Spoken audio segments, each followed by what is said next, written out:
All right, why don't we go ahead and get started? Good morning, everybody. My name is Eugene Turk. I am the Vice President of Business Development at Align, and I want to welcome you all to our August Coach webinar. This morning, we are thrilled to have Herb Cogliano with us, who will be presenting on how to pick a smart quarterly priority. For those of you who may not be familiar with Herb is a certified scaling up business coach and a very experienced scaling up practitioner. He was the former CEO of Sullivan and Cogliano with over 30 years of experience. Sullivan and Cogliano owned and operated a portfolio of companies that provided technology staffing and career education throughout North America. He has learned firsthand what it takes to overcome many of the business challenges that you may be facing. And those lessons resulted in his firm being recognized multiple years on the Inc. 5,000 fastest growing companies list, and also being voted multiple years as a best places to work. He is now the managing partner of Aspire Growth Advisors, a boutique firm in the Boston and New England area. Herb provides certified coach support programs to owner managers and senior teams that are implementing the scaling up methodology. As I'm sure we all probably know, scaling up can be complex and unique for each business, and Aspire Growth Advisors was founded essentially to help accelerate the adoption and the usage of the scaling up methods. Also, it provides an unbiased third-party perspective and easier access to global business thought leaders and industry best practices. Obviously, the results, we believe, and Herb can attest, and they help business owners decrease the drama within your organization and the long hours spent working in the business, and help to create extraordinary results. Before we begin, one administrative matter. We want this to be as educational and informational for all of you as possible. So please don't hesitate to ask questions via the Zoom chat feature, and we will ask Herb to try to answer as many of those questions as he can at the conclusion of the presentation. Thanks again, all of you, for attending this Align Coach webinar, and I will now turn the microphone over to Herb. Wonderful. First of all, good morning to all of you, and thank you, Eugene, for a very warm and welcome introduction. We have a lot of topic to cover in a short period of time, so I'd like to get started with how to pick a smart quarterly priority. We all know as leaders and executives that we're juggling a lot of balls in the air, different priorities being thrown at us, quite frankly, every single day. And unfortunately, what happens, we get more of them and more of them and more of them, sometimes resulting in dropping a lot of the balls that we're trying to handle to achieve our objective.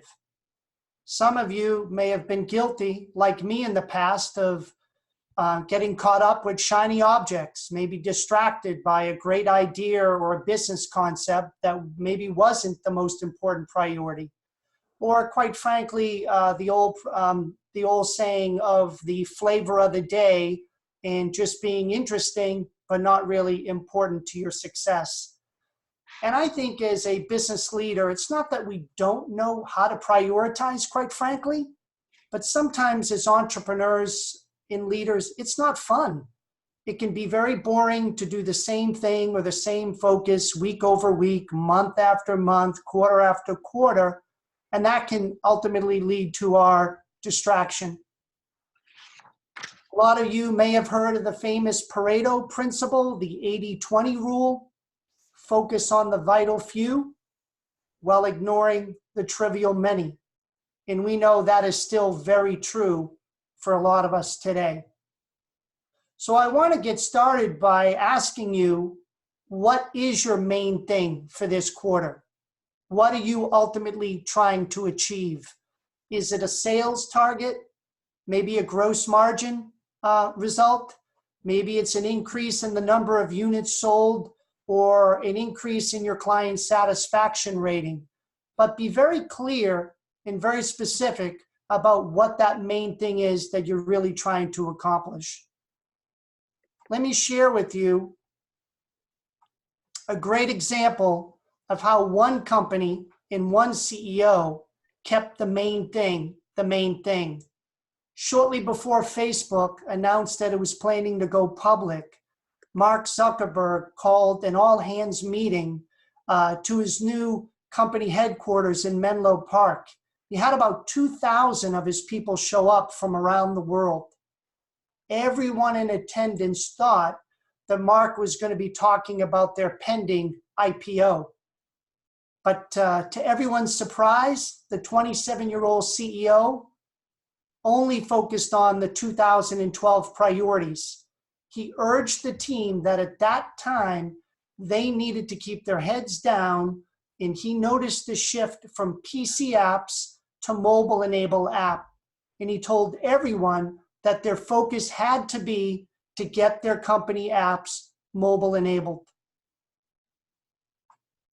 In the meantime, they ended up taking the company public, what many would have thought was their number one priority, at a stock price of about $38 a share, which some of you may know promptly dropped in half to $19 a share.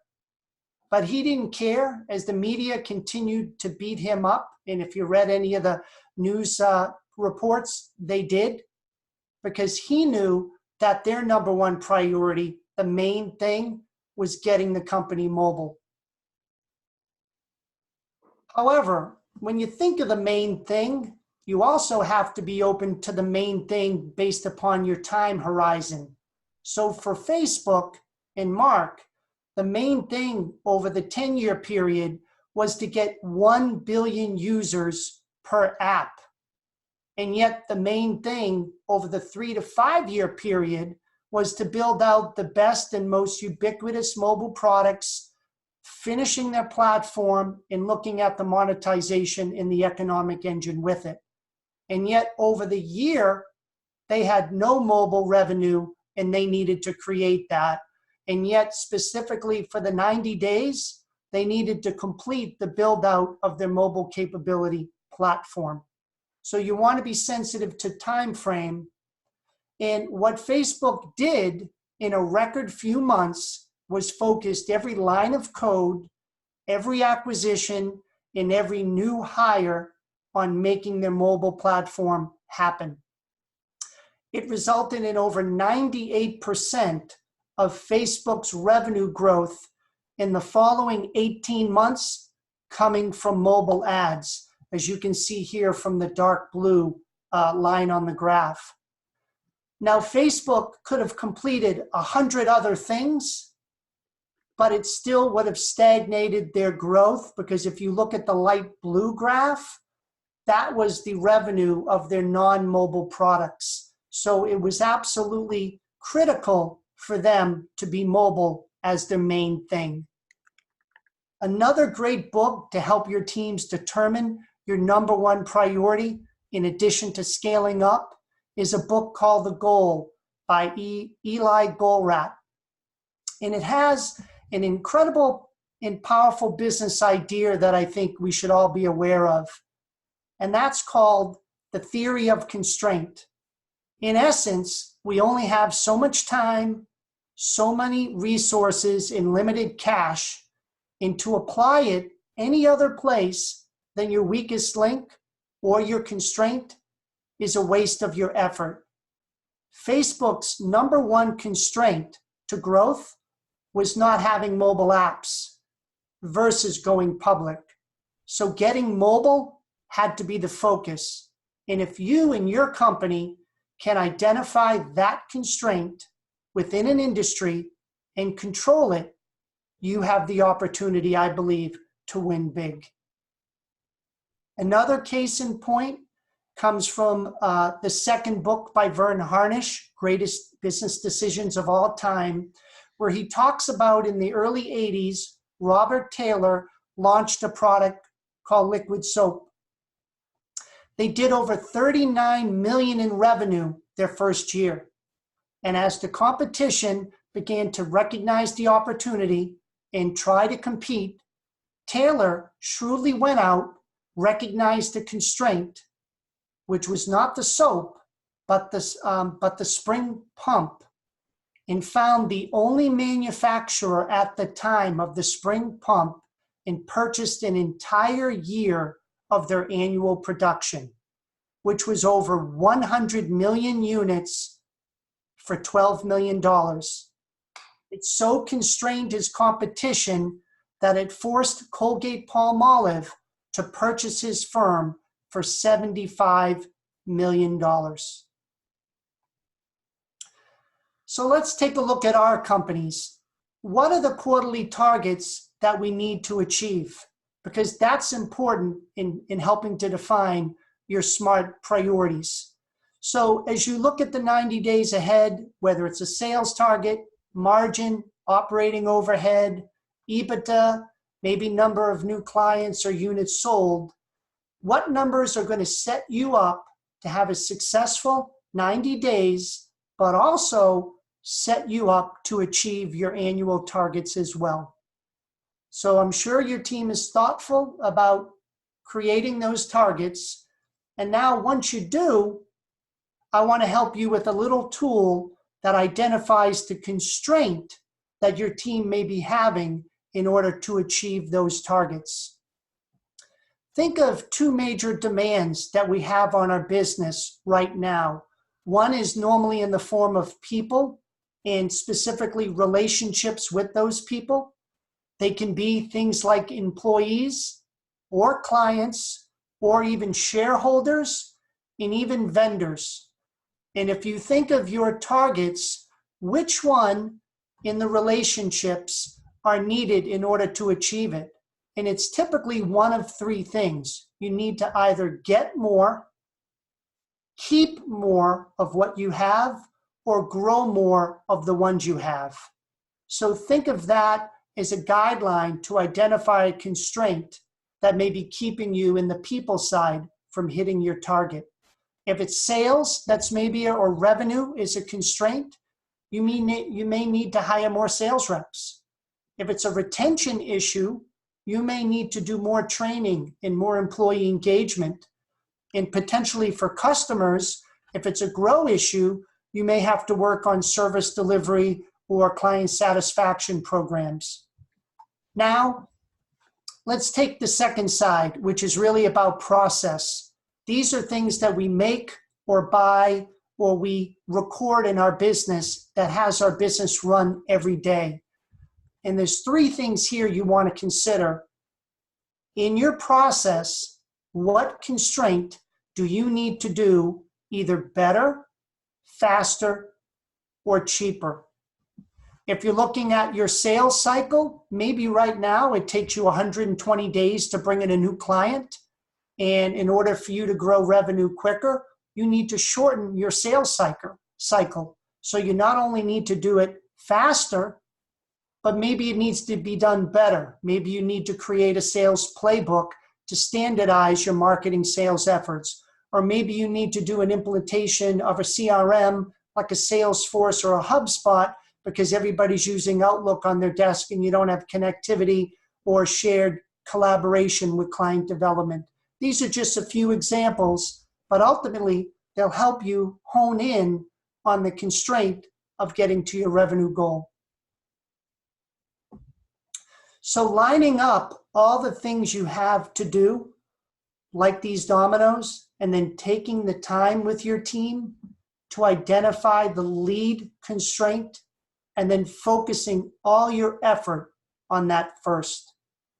So how do we do that? We start by taking a look at a critical number. So if my team is looking at their targets, and I find out of the targets we have to achieve, that revenue was the most critical, I would need to understand that in order to do revenue growth, I have to be sensitive to things that can happen as a result of that. So we always want to pick a second critical number to counterbalance. Let me give you an example. If you increased your revenue 30% over the next quarter, which would be quite an increase, but you did it at the cost of your customer satisfaction rating going down 20%, would you be prepared to do that?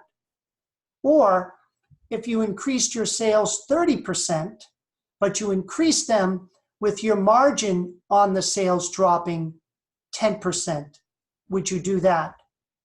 Or ultimately, would you still increase your sales, but by doing so, you now have one customer that represents 50% of your business? Would you truly do that?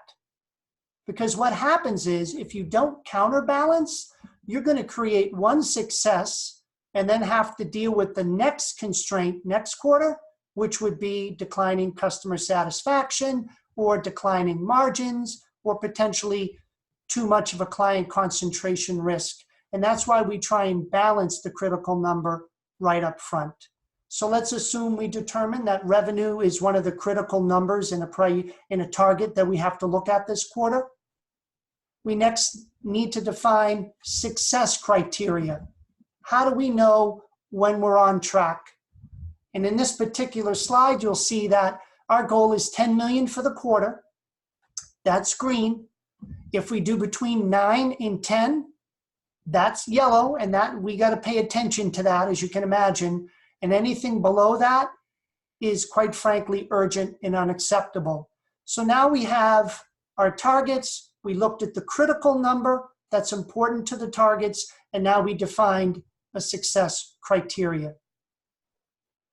There's also some other areas that we touched upon that you'll consider in terms of achieving your critical number.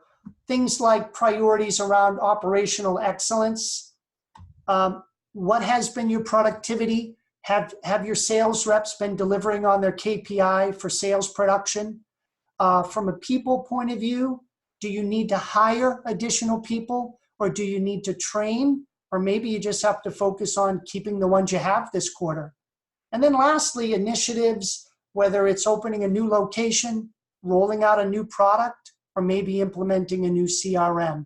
These are all great examples of priorities that could be identified to support the critical number or the main thing for the quarter that your team has ahead.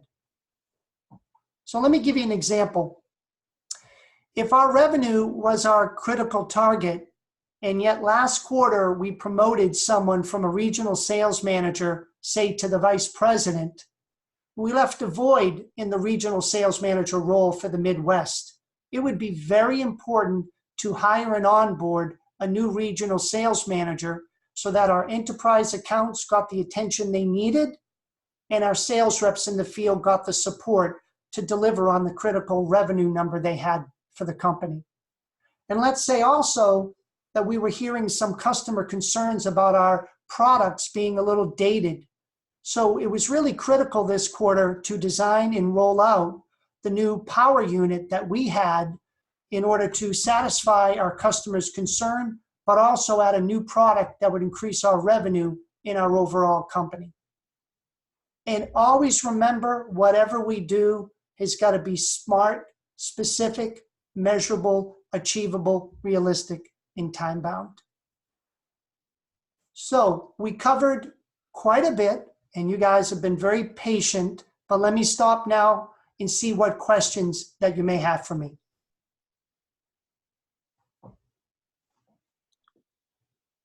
All right, we'll get started with a few questions. Reminder to everyone, if you have questions, you can submit them using the Q&A on the bottom of the webinar window.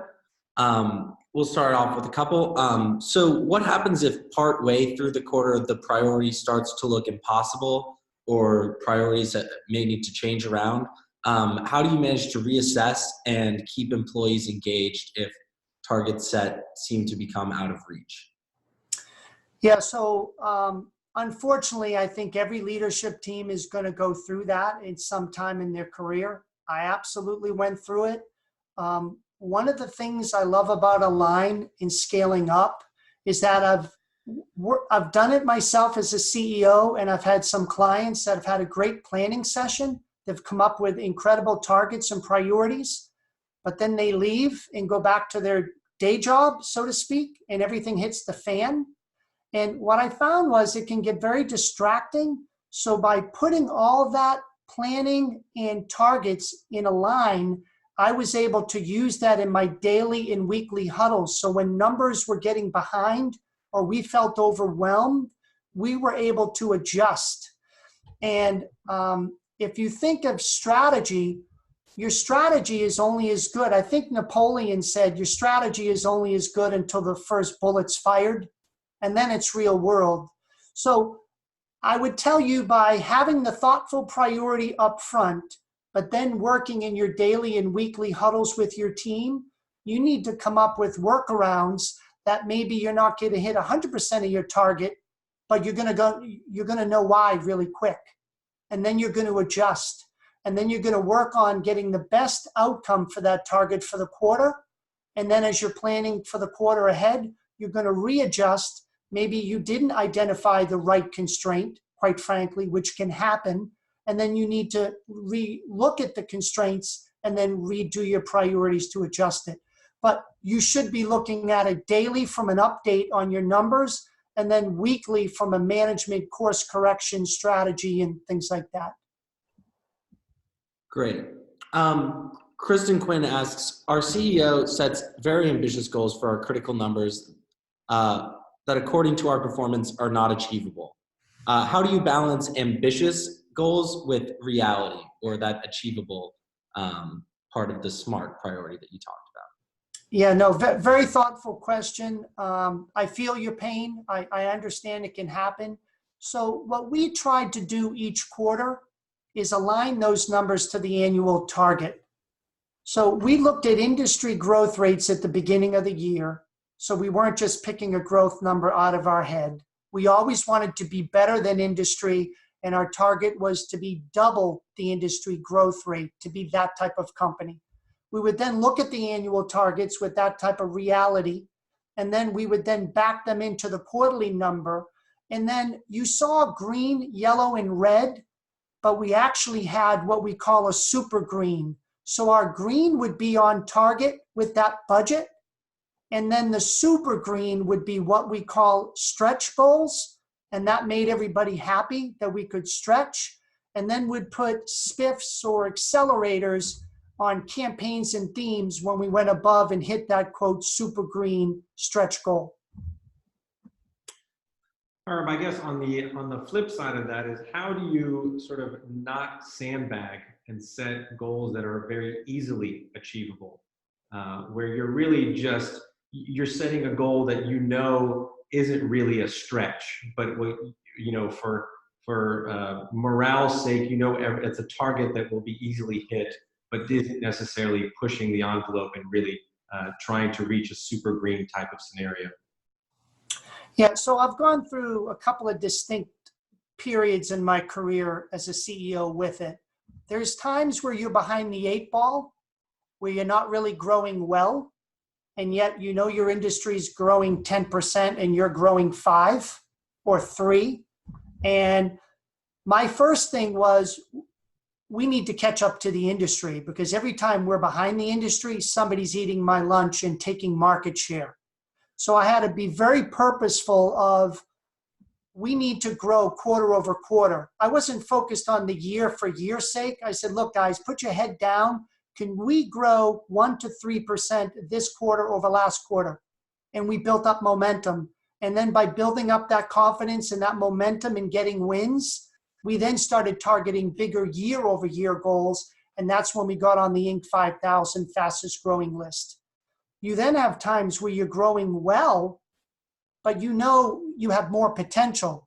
So then my comment is, if you're greater than the industry, but you're not double, then you're missing out on market opportunity, because now it's about first to market. And if you're not going to be first to that extra market share, somebody else is. So we normally had very motivated people that wanted to take advantage of the wind behind our back, pushing growth, pushing client activity. And it's wonderful, because as we know, running companies, you don't always have that. So you have to take advantage of it when it's there. Herb, how do you see this playing out when you have different teams or different sections of an organization? Should each team have its own main thing and smart priorities? And should those all roll up into one? Or can you just talk about how this would play out across different divisions in a company? Yeah, if we just go back to the Facebook example, and even in my company, quite frankly, you want to be one big company, one big team. However, you want to find the main thing, and then you want to cascade how each company, each function can be a part of that. And I'll give you a great example that Vern uses. His brother-in-law worked for a very large company. In 1 year, I think their CEO had a priority. The main thing was cash, and they wanted to accumulate cash.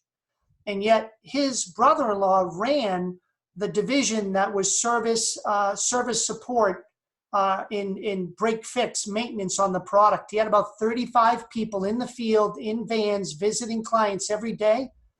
And they cascaded cash down to their team where they knew cash was being wasted on the replacement parts, the number of parts and the cost per part to do repair work.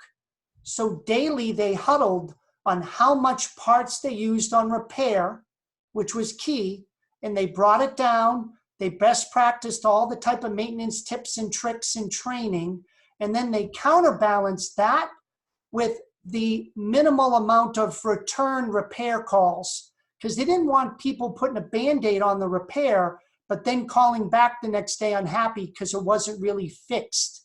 So they brought down the cost of parts they used by being smarter, by better training, and then they counterbalanced that the amount of repair second return calls did not go up. And they had a very successful cascaded campaign for the entire company on growing cash for that particular year. Quick question, Herb. Just to follow up on something that you said in your presentation. So is it your sort of recommendation that as you're preparing or creating your SMART priority for a quarter, does that arise out of the critical numbers that you have set for yourself? Or do the critical numbers arise out of the priority and the number one thing that you're working on? No, I think you need to have your targets first. I mean, it's important to know what you need to achieve. And then with a variety of targets, you'll normally know that within a couple of those targets, you're going to have a constraint, whether it's a sales constraint or maybe your sales are growing 20% year over year, but your gross margin shrinking. Maybe you're not executing effectively. Maybe you're borrowing too much and you're growing sales and you're hiring a lot of new people, but you're running out of cash. So these are all things that are balanced. Once you identify the target, then identify the critical target within those that you feel is going to be a constraint, and then you pick the appropriate priorities to help you attack and overcome the critical target with the constraint. Thanks for clarifying. You're welcome.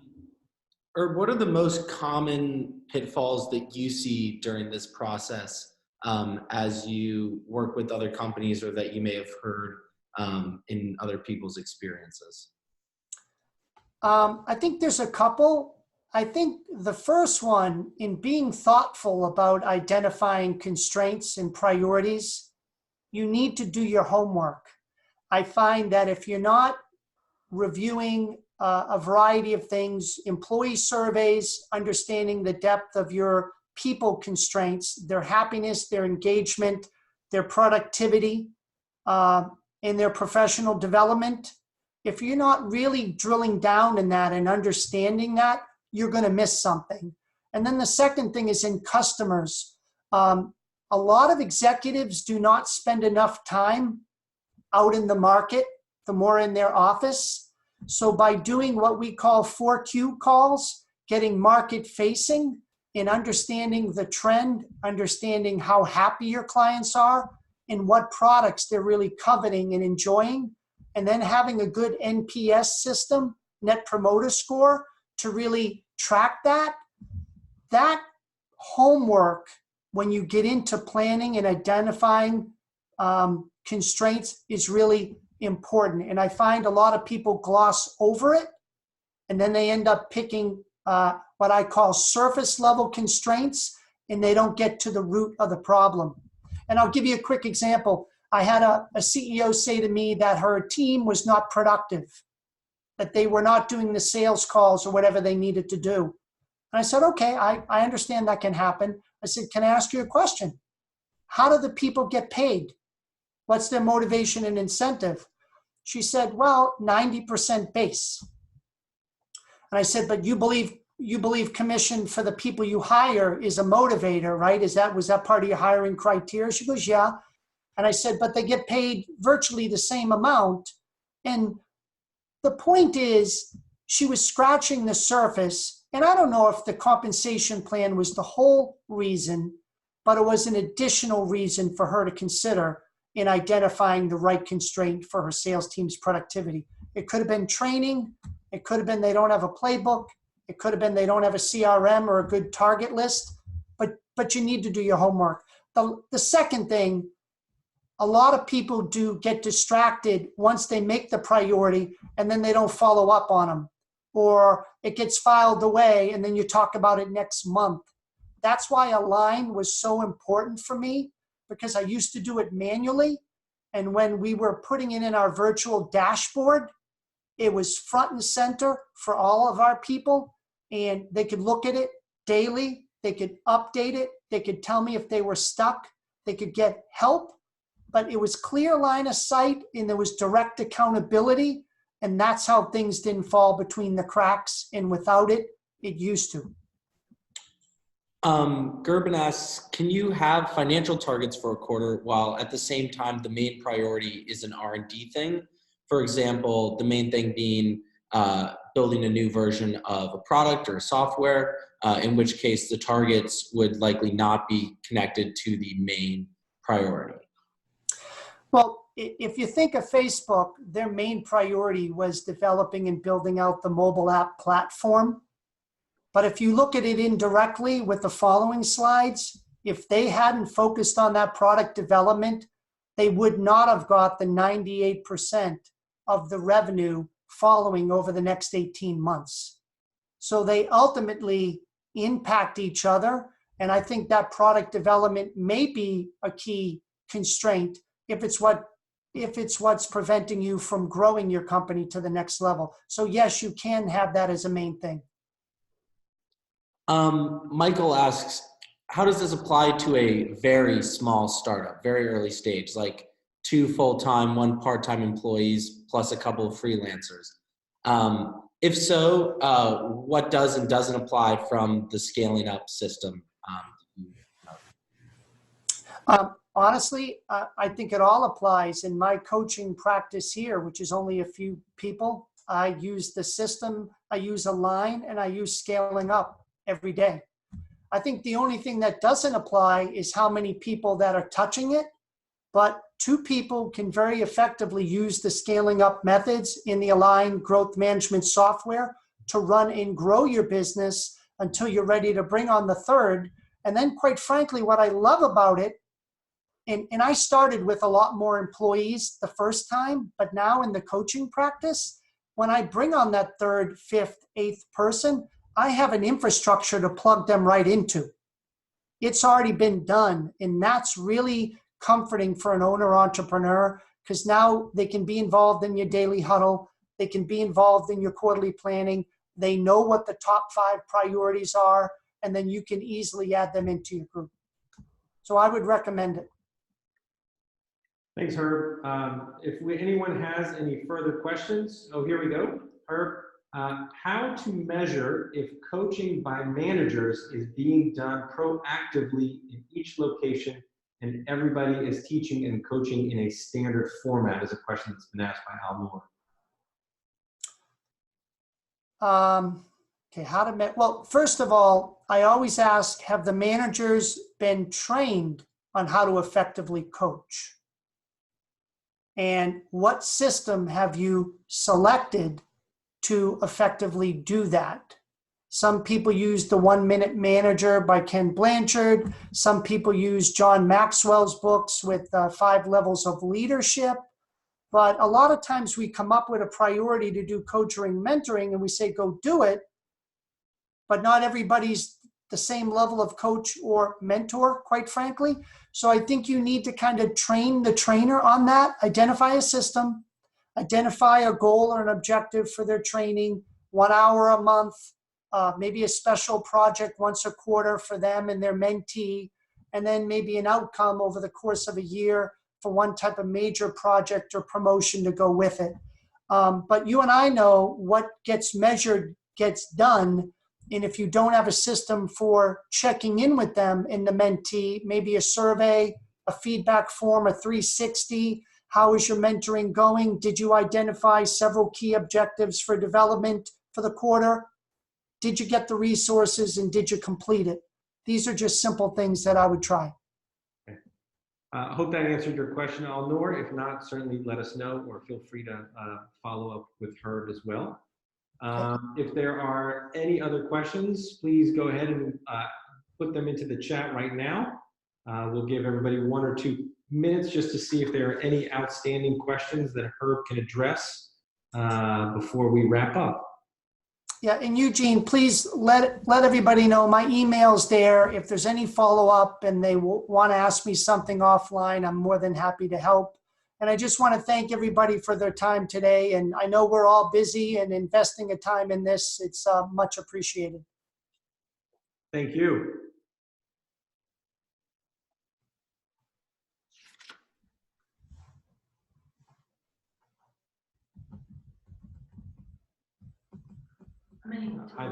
I think we have Michael. Michael, are you trying to ask a question?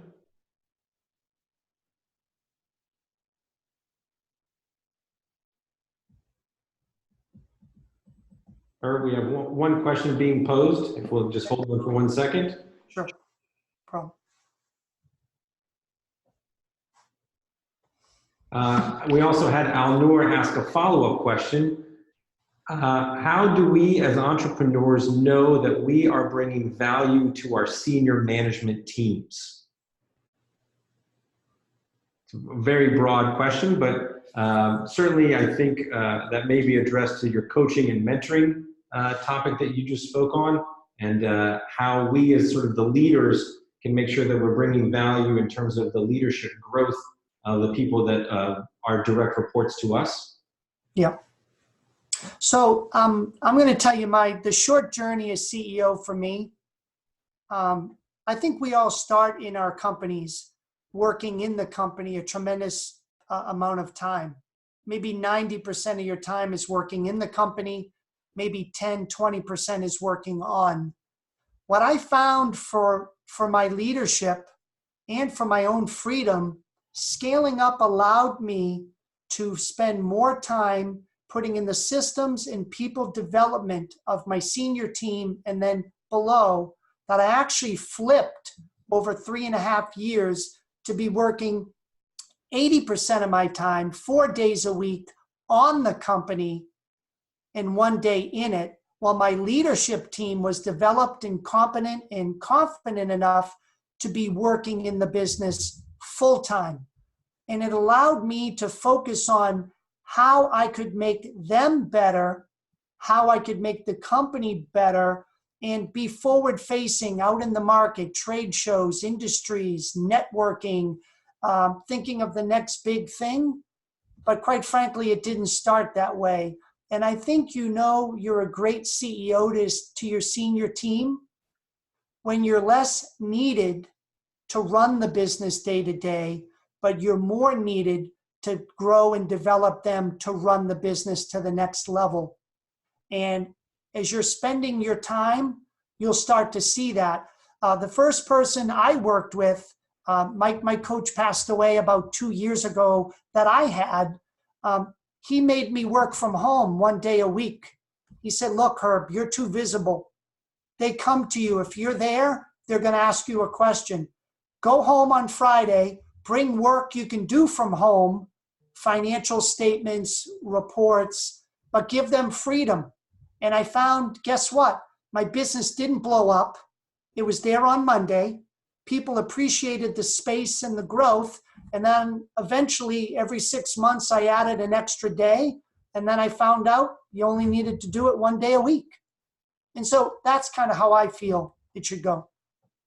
Great. One final question from the group. Michael asks, what is the most effective, simple way to onboard employees onto this concept of quarterly priorities and critical targets without overwhelming them with abstract ideas? Because as he says, these employees are more used to task-based work. So I think it depends. If you're telling me it's more of a, what's the word for it? Is it a senior executive you're onboarding? Is it a department manager? Or is it a staff employee? If it's a staff employee, I would maybe give them a copy of Scaling Up. Maybe have them read a chapter a month with their manager, just have a Q&A. I would minimally involve them in the quarterly town hall meeting, because every quarter when we developed our priorities and our targets and our theme, we would roll that out to the team, and I'd have an open forum where they could ask me questions. And so we'd bring the one-page strategic plan, we'd provide them the vision summary for their desk, and then they would understand our targets, and then they would be accountable for picking their 3 KPIs that align to our company priorities, and that's how we got them onboarded. Great, thank you. You're welcome. Why don't we go ahead and wrap up? Thank you, everybody, for attending today's Coach webinar. A big thank you, obviously, to Herb for a great presentation and for all the information that he's provided.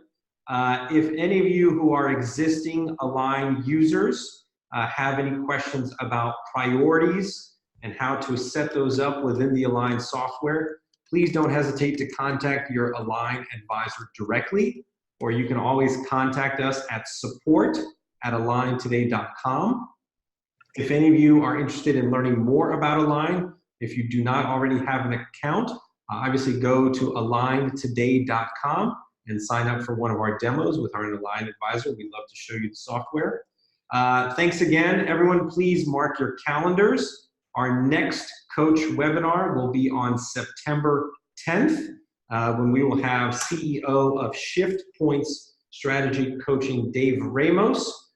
He will be back for his 3rd and final installment of his alignment, corporate and organizational alignment series. So we hope you will join us. Till then, thanks again, everybody, and have a great day. Thank you, everyone. Take care.